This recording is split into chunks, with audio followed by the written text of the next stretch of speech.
Una Lega di governo e una Lega di lotta, questi sono i temi che in questo momento sintetizza Salvini. Ecco la Lega che si presenta anche a queste amministrative, insomma facciamo il punto sul futuro della Lega che ambisce anche a una candidatura regionale un altro anno a presidenza della regione. Cosa c'è di vero?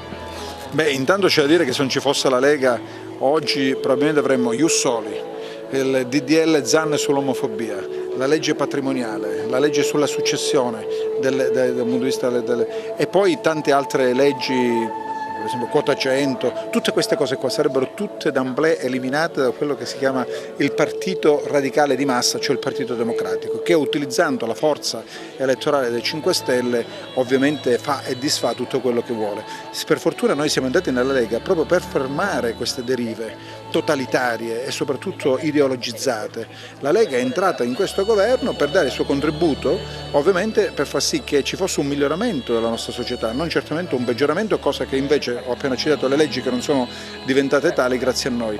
Quindi piuttosto che stare all'opposizione e guadagnare punti percentuali ci siamo messi a servire il Paese. Ecco, quello che può essere tradotto oggi come azione di governo di Matteo Salvini e della Lega non serve perdere qualche punto percentuale, serve oggi dimostrare di essere autentica forza di governo. Penso che ci stiamo riuscendo, il sacrificio ne vale la pena. La Sicilia è la componente più importante dell'Italia.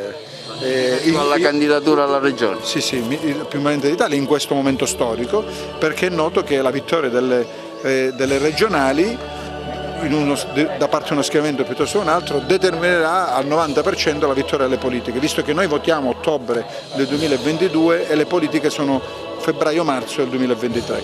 Guardiamo con attenzione quello che succede. Ancora una volta Salvini è sul pezzo e comunque molto dipenderà dalle prossime evoluzioni. I prossimi 3 mesi saranno importantissimi.